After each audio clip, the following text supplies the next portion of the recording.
Hi there, I'm Uncle Joel with Pen and Reel. So I just finished reading Elevation by Stephen King. It's a novella, a very short story. I think it's only, it's only 132 pages.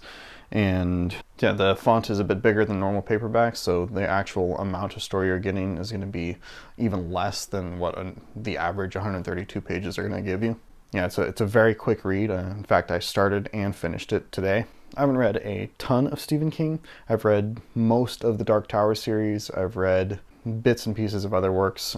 I've started a number of books and haven't finished them just because so many of them are so big and I don't tend to stick with any one book for too long. I tend to jump around quite a bit. But for Elevation, yeah, it was pretty good. It's pretty short, so I couldn't say that I really had a strong connection with any of the characters, but in typical Stephen King fashion, the characters are well developed. They are good and engaging.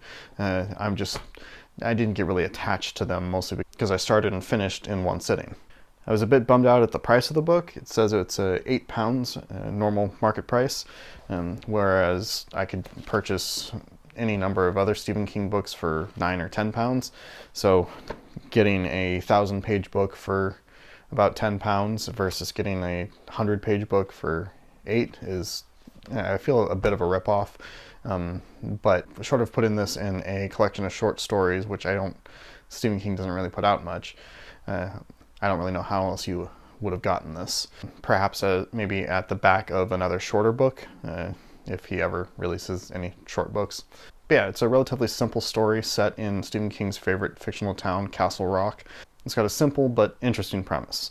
The main character, Scott, is inexplicably losing weight, but he's not reducing in size.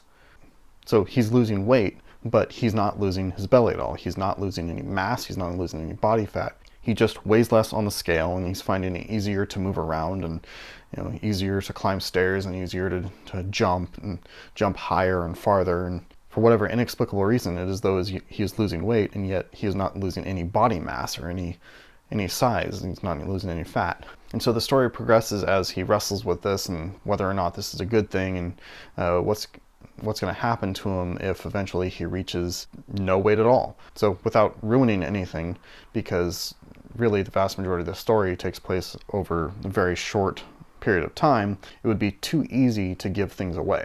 So I don't really want to talk too much about it, but I will say that it was enjoyable.